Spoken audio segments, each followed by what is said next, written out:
नमस्कार दोस्तों, आप देख रहे हैं पीआरपी किसान स्टोरीज। तो आपको हमारी कहानी कैसी लगती है कमेंट बॉक्स में कमेंट करके जरूर बताइए। धन्यवाद। जनकपुरा नामक एक गांव था जहां एक बड़ा ही ईमानदार कुम्हार अपनी पत्नी गौरी के साथ रहा करता था। उसका नाम बिरजू था। गांव में उसके घर से थोड़ी ही दूरी पर उसकी मिट्टी के बर्तन बनाने और बेचने की दुकान थी। बिरजू जल्दी ही अपनी दुकान पर चला जाता और सारा दिन मिट्टी के मटके और बर्तन बनाया करता। रोज की तरह बिरजू आज भी घर से निकल रहा था। तभी उसकी पत्नी बोली, अजी, अब शाम को जल्दी दुकान से आ जाना। घर में काफी सारा सामान खत्म हो गया है। हम बाजार जाकर सामान ले आएंगे। हाँ गौरी, मैं पूरी कोशिश करूँगा। बिरजू अपनी दुकान पर जाकर घरे बनाकर बेचना शुरू करता है। तभी वहाँ एक ग्राहक आता है। अरे बिरजू भैया, जरा मुझे एक अच्छा सा ठंडे पानी के लिए घड़ा निकाल कर देना। और हाँ, घड़ा थोड़ा सुंदर होना चाहिए। हाँ हाँ भाई, रुको, मैं अभी देता हूँ। बिरजू ग्राहक को घड़ा लाकर देता है। नहीं बिरजू भैया नहीं, इस घड़े में मजा नहीं आया। आप तो ऐसा करो कि मेरे लिए एक सुंदर घड़ा बना दो जो इससे थोड़ा बड़ा हो, और उसमें पेंटिंग करके बड़े बड़े फूल भी बना देना। और हाँ, उसमें सामने एक नल लगाना मत भूलना। ठीक है भैया, आप चिंता मत करो। मैं आपको बिल्कुल वैसा ही घड़ा बना कर दूंगा जैसा आप कह रहे हैं। आप कल आ जाना। बिरजू उस ग्राहक के लिए घड़ा बनाकर पेंटिंग करके नल लगाकर सूखने के लिए रख देता है। शाम हो चुकी थी। तभी बिरजू को अचानक से ध्यान आया कि उसकी पत्नी ने उसे जल्दी आने को कहा था। अरे, मैं तो भूल ही गया। गौरी ने मुझे जल्दी आने को कहा था। चलो जल्दी जल्दी दुकान बंद करके घर चलता हूँ। गौरी मेरा इंतजार कर रही होगी। बिरजू जल्दी ही दुकान बंद करके घर पहुंचा। दोनों ने खाना खाया और बाजार के लिए निकल पड़े। गौरी ने घर के लिए सब्जियां, साबुन, सर्फ, मसाले और तेल खरीदा। वापस आते समय गौरी की चप्पल टूट गई। तभी गौरी बोली, मेरी चप्पल टूट गई है। देख रहे हैं ना आप, बड़ी ही पुरानी हो गई थी। चलिए ना, मुझे एक नई चप्पल दिलवा दीजिए। हाँ गौरी, क्यों नहीं। चलो हम एक नई चप्पल ले लेते हैं। वो रही सामने दुकान। लेकिन जरा देखने दो कि मेरे पास कितने पैसे बचे हैं। अब बिरजू अपनी जेब में पैसा देखता है तो उसके पास केवल 5 रुपए बचे थे। बिरजू मुंह उतारकर अपनी पत्नी से कहता है, गौरी, मेरे पास तो पैसे ही खत्म हो गए हैं। केवल 5 रुपए ही बचे हैं। अरे, तो इसमें इतना परेशान होने वाली क्या बात है। वो देखो, सामने मोची बैठा है। 5 रुपए लेकर वो मेरी चप्पल सिल देगा। हम नई चप्पल फिर कभी खरीद लेंगे। अब गौरी 5 रुपए देकर अपनी चप्पल को सिलवा लेती है। फिर वे लोग घर आ जाते हैं। तब बिरजू अपनी पत्नी से कहता है, गौरी, मेरे मटकों का काम बहुत अच्छा नहीं चल रहा है। रोज बस 2-3 ग्राहक ही आते हैं। इतनी मेहनत करने के बाद मुश्किल से मैं अपना घर चला पाता हूँ। मैं कब से किसी बड़े ऑर्डर का इंतजार कर रहा हूँ। भगवान जाने बड़ा ऑर्डर मुझे कब मिलेगा। अजी, आप इतना परेशान क्यों होते हैं? बड़ा ऑर्डर भी मिल जाएगा। चलिए अब खाना खा लीजिए। ऐसे ही समय बीत रहा था। एक दिन बिरजू अपनी दुकान पर घड़े बना रहा था। तभी उसने देखा कि सामने वाली समोसे की दुकान पर एक बुढ़िया आई। बुढ़िया समोसे वाले से, अरे भैया, मुझे भूख लग रही है, जरा कुछ खाने को दे दो। अरे बुढ़िया, चल जा यहाँ से। मेरे पास तेरे लिए खाने को कुछ नहीं है। बार बार मेरे पास समोसे मांगने आ जाती हैं। बिरजू को ये देखकर बहुत बुरा लगा और वो अपने आप से बोला, बेचारी बूढ़ी अम्मा भूखी है। समोसे वाले को ऐसा नहीं करना चाहिए। तभी बिरजू की दुकान पर खड़ा एक ग्राहक बोला, बिज्जू भाई, ये बुढ़िया पड़ोस के गांव की है। उस गांव के लोग कहते हैं कि ये बुढ़िया बड़ी ही चालाक है, इसीलिए कोई भी इसे अपनी दुकान पर खिलाना पिलाना पसंद नहीं करता। भाई, वो तो बूढ़ी है, बेचारी क्या चालाकी करेगी। भला 2 टाइम का खाना ही तो खाएगी किसी के यहाँ। ऐसा करता हूँ कि मैं उसे अपनी ही दुकान पर रख लेता हूँ। और यही सोचकर बिरजू उसे बुढ़िया को आवाज देता है, बूढ़ी अम्मा, जरा इधर तो आओ। बुढ़िया वहाँ आई। बेटा, तूने मुझे आवाज दी है क्या? बूढ़ी अम्मा, मैंने सुना है कि आपका कोई नहीं है और आप यहाँ वहाँ खाना मांगती फिरती हैं। ऐसा कीजिए, आज से मेरी दुकान पर काम किया कीजिए। मैं आपको दोनों टाइम का खाना दूंगा। जीते रहो बेटा, भगवान तुम्हारा भला करे। बस मुझे 2 वक्त की रोटी की ही तो जरूरत है, बाकी तो सब मैं खुद ही कर लूंगी। क्या मतलब है आपका? मेरा मतलब है कि बाकी के अपने रहने का इंतजाम मैं खुद ही कर लूंगी। ठीक है बूढ़ी अम्मा, तो ये लीजिए, ये मेरे हिस्से का खाना है। आप इसे खा लीजिए और फिर मेरे साथ काम पर लग जाइए। बुढ़िया खाना खा लेती है और बिरजू के साथ काम करने लगती है। फिर बुढ़िया बिरजू को घड़े बनाते हुए देखकर कहती है, बिरजू बेटा, मैं घड़े बनाने में भी तेरी मदद कर सकती हूँ। मुझे भी घड़े बनाने आते हैं। मेरे पति यही काम किया करते थे। अरे बूढ़ी अम्मा, ये तो बहुत ही अच्छी बात है। इस तरह मुझे एक हेल्पर मिल जाएगा। आओ आओ, मेरे साथ घड़े बनाने में मेरी मदद करो। यूं ही समय बीतने लगा। बुढ़िया बिरजू के घड़े बनाने में मदद करने लगी। एक दिन बिरजू अपनी दुकान पर पूजा करने लगा और भगवान से हाथ जोड़कर कहता है, हे भगवान, मैं कब से इंतजार कर रहा हूँ। तू घड़े के किसी बड़े विक्रेता को भेज दे, मुझे कोई बड़ा ऑर्डर दिला दे। भगवान मेरी सुन ले, भगवान मेरी सुन ले। ऐसा कहकर बिरजू फिर से घड़े बनाने लग जाता है। तभी एक बड़ा सेठ कार से उतरकर बिरजू की दुकान पर आता है और कहता है, अरे भाई, मुझे घड़ों का एक बड़ा ऑर्डर देना है। क्या तुम मेरे लिए 500 घड़े बना दोगे? हाँ सेठ जी, बताइए आपको किस तरह के घड़े चाहिए?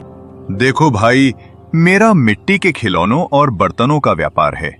मैं यहाँ से अक्सर गुजरता रहता हूँ। मैंने तुम्हारे घड़े देखे, तुम बहुत ही अच्छे घड़े बनाते हो। मुझे हर तरह के घड़े चाहिए ताकि मैं उसे शहर ले जाकर बेच सकूं। तो तुम मुझे 500 घड़े कितने दिन में बनाकर दे दोगे, ये बताओ। सेठ जी, मुझे 10 दिनों का समय दे दीजिए। मैं पूरी मेहनत करके आपके सारे घड़े तैयार कर दूंगा। ठीक है भाई, ये लो, ये कुछ पैसे एडवांस में रख लो। बाकी के घड़े तैयार होने के बाद दूंगा। अच्छा, अब मैं चलता हूँ। समय पर मेरा काम कर देना। बिरजू बहुत खुश हो गया और अपने आप से बोला, भगवान, तूने मेरी सुन ली, मुझे इतना बड़ा ऑर्डर दिलवा दिया। इसके बाद बिरजू खुश होकर बुढ़िया से बोला, बूढ़ी अम्मा, सुना आपने? मुझे इतना बड़ा ऑर्डर मिला है। कल से मुझे ज्यादा काम करना होगा। इसी खुशी में आज छुट्टी रखते हैं। आप भी जाइए और मैं भी घर जाकर ये खुशी की खबर अपनी पत्नी को देता हूँ। कल मैं भी जल्दी आ जाऊंगा और आप भी जल्दी आ जाना। और हाँ अम्मा, अपने प्रॉफिट में से मैं कुछ पैसे आपको भी दूंगा। ठीक है बेटा। बिरजू दुकान बंद करके वहाँ से चला जाता है और बुढ़िया अपने घर की राह लेती है।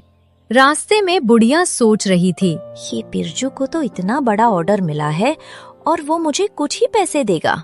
नहीं नहीं, ये तो गलत है।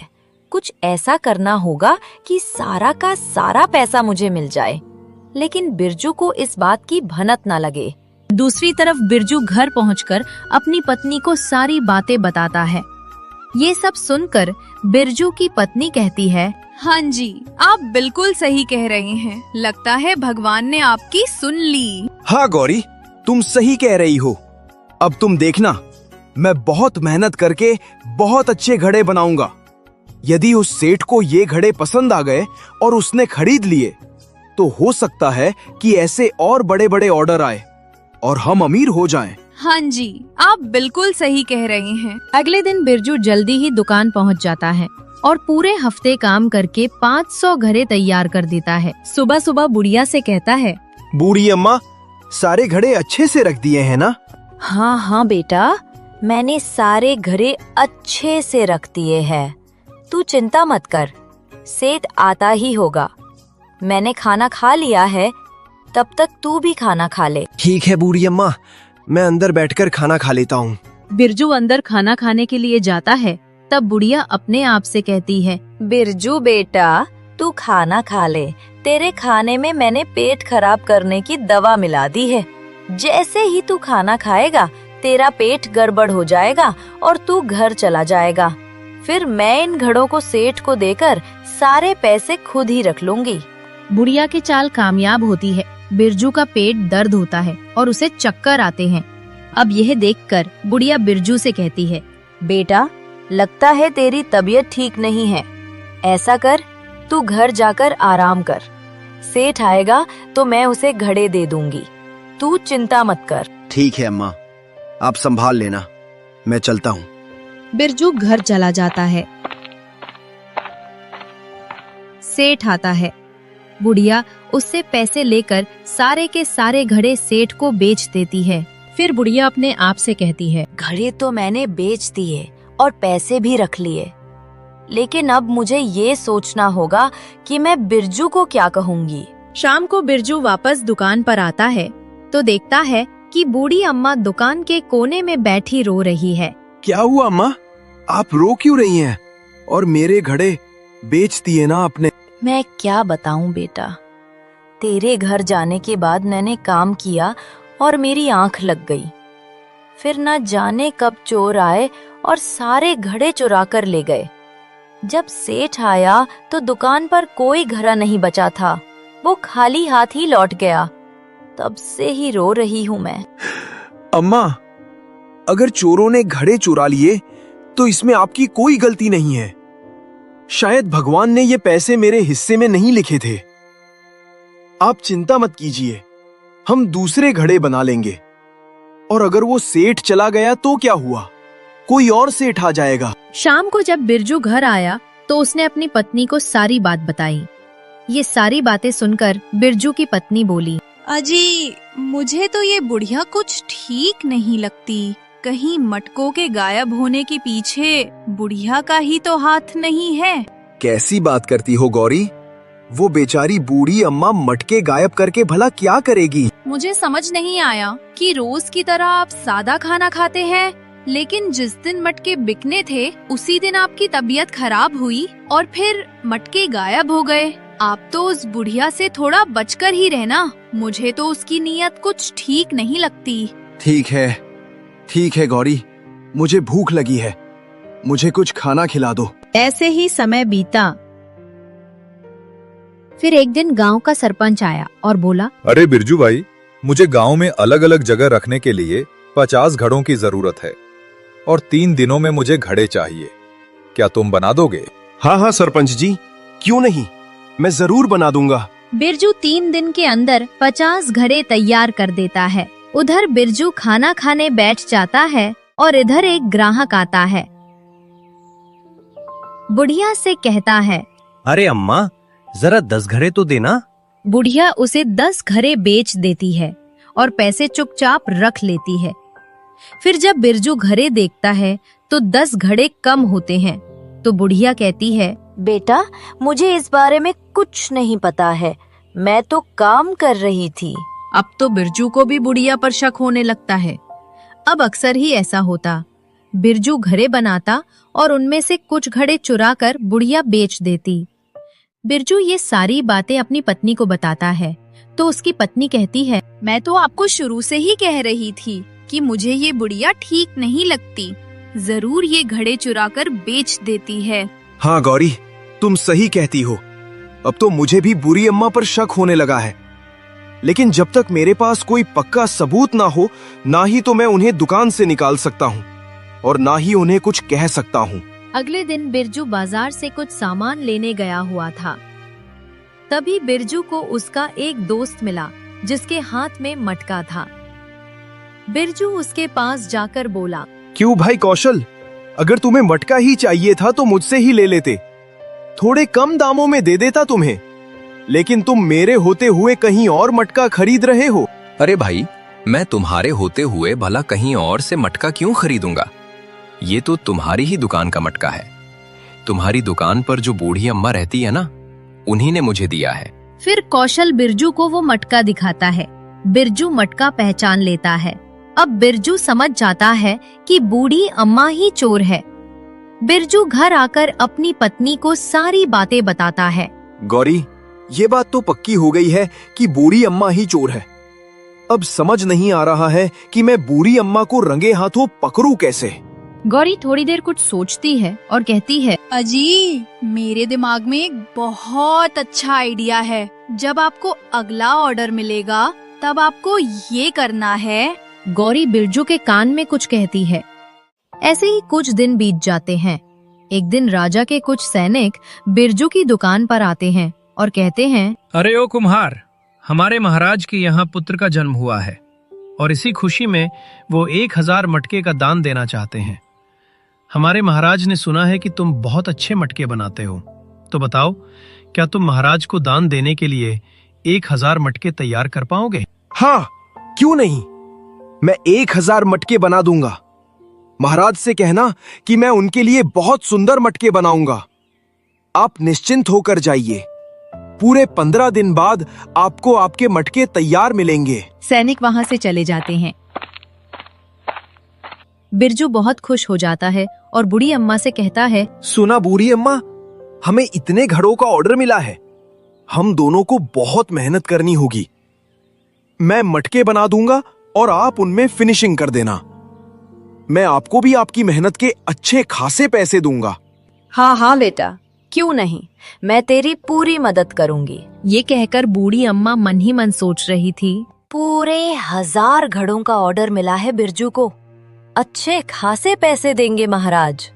अगर मैं ये सारे पैसे गायब कर दूं, तो मेरा जीवन तो आराम से कट जाएगा। मुझे इन सारे पैसों को गायब करने के लिए कुछ न कुछ जुगाड़ तो लगाना पड़ेगा। अगले दिन बिरजू अपनी दुकान पर आता है और घड़े बनाने का काम शुरू कर देता है। पूरी मेहनत और लगन से बिरजू ने 15 दिन में घड़े बनाए और 15 दिन बाद जब घड़ों को देने का दिन आया, तब फिर से बुढ़िया ने बिरजू के खाने में जुलाब मिला दिया और बिरजू का पेट खराब हो गया। अब बिरजू समझ चुका था कि ये काम किसी और का नहीं, बल्कि उस चालाक बुढ़िया का ही है। बिरजू बुढ़िया से बोला, बूढ़ी अम्मा, मेरे पेट में बहुत तेज दर्द हो रहा है। लगता है कि अब मैं दुकान पर नहीं बैठ पाऊंगा और राजा के सैनिक आते ही होंगे। अम्मा, सारे मटके तैयार हैं। अब तुम ये सारे मटके राजा के सैनिकों को दे देना और उनसे पैसे लेकर रख लेना। हाँ हाँ बेटा, तू चिंता मत कर, तू निश्चिंत होकर घर जा।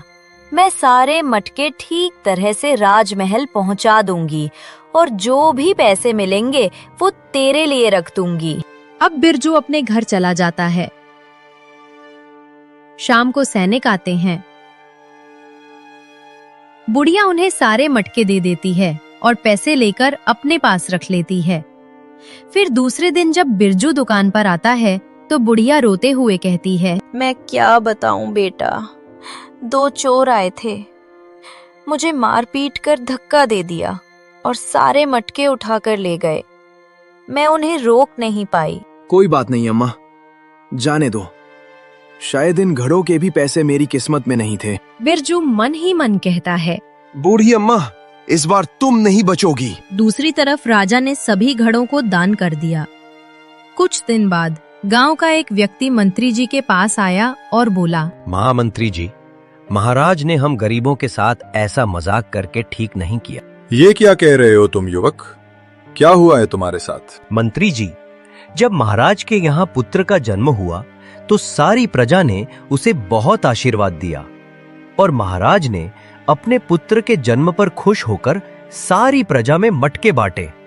हमने वे मटके खुशी खुशी ले भी लिए, परंतु जब हमने उनमें पानी भरा तो हमें पता चला कि घड़ों में नीचे की तरफ एक छेद है। तो फिर ऐसा घड़ा देने का क्या फायदा? कृपया करके आप ये घड़ा वापस ले लीजिए। वो आदमी घड़ा वापस देकर चला गया। फिर ऐसे ही कुछ और युवक आए और उन्होंने भी अपने घड़े वापस कर दिए, क्योंकि सभी घड़ों में छेद था।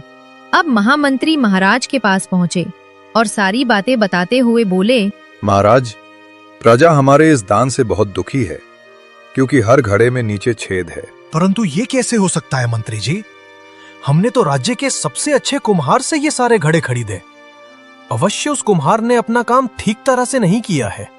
मंत्री जी, उस कुम्हार को तुरंत राजमहल में हाजिर किया जाए। मंत्री ने कुछ सैनिकों को भेजकर बिरजू की दुकान से बिरजू को राजमहल बुलाया।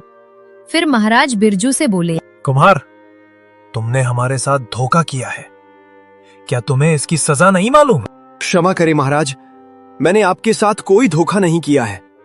जिन घरों के बारे में आप बात कर रहे हैं वो मैंने सैनिकों को बेचे ही नहीं, बल्कि मेरी दुकान से तो घरे चोरी हो गए थे। मंत्री जी, जिन सैनिकों ने घड़ा खरीदा था उन्हें बुलाया जाए। मंत्री ने सैनिकों को बुलाया जिन्होंने घड़ा खरीदा था। महाराज बोले, सैनिकों, क्या तुमने इन्हीं से घड़ा खरीदा था?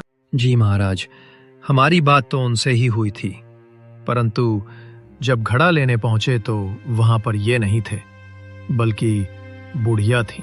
अब महाराज ने सैनिकों को भेजकर बुढ़िया को भी राज दरबार में बुलाया और बुढ़िया से कहा, बूढ़ी अम्मा, क्या तुमने ही ये छेद वाले मटके बेचे हैं? हाँ महाराज, ये मटके तो मैंने ही दिए हैं, परंतु इन्हें मैंने नहीं बनाया, इन्हें बिरजू ने बनाया है।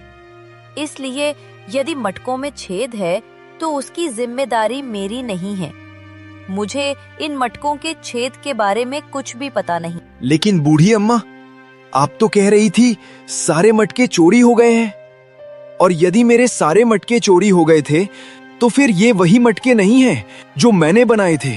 तो इसका मतलब साफ है कि बूढ़ी अम्मा ने ही इन मटकों में छेद किया है। इसलिए बूढ़ी अम्मा को मैं फांसी पर चढ़ा देता हूँ। नहीं नहीं महाराज, मुझे क्षमा कर दीजिए।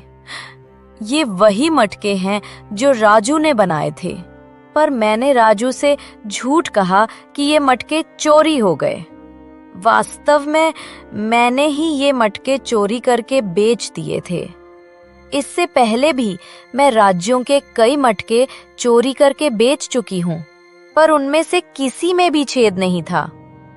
जानबूझकर राजू ने इन मटकों में छेद किया होगा ताकि वो मुझे फंसाए। अब महाराज सारी बात समझ गए। फिर वे बोले, बिरजू, मैंने सब कुछ समझ लिया। तुमने बड़ी ही समझदारी से बूढ़ी अम्मा की चालाकी का तोड़ निकाला है और उन्हें रंगे हाथों पकड़ लिया है। इस बुढ़िया को पकड़ लो और हमेशा के लिए कारागार में डाल दो। इसकी चालाकियों की यही सजा है। सैनिकों ने बुढ़िया को पकड़कर कारावास में डाल दिया। महाराज बिरजू की चतुराई से बहुत खुश हुए और बोले, बिरजू, आज के बाद तुम हमारे लिए ही मटके बनाना। हम तुम्हें अपने राज्य के कुम्हार के रूप में नियुक्त करते हैं और हर मटके के बदले तुम्हें एक सोने की मोहर दी जाएगी। ये सुनकर बिरजू को बहुत खुशी हुई। वो घर आया और अपनी पत्नी को सारी बातें बताईं।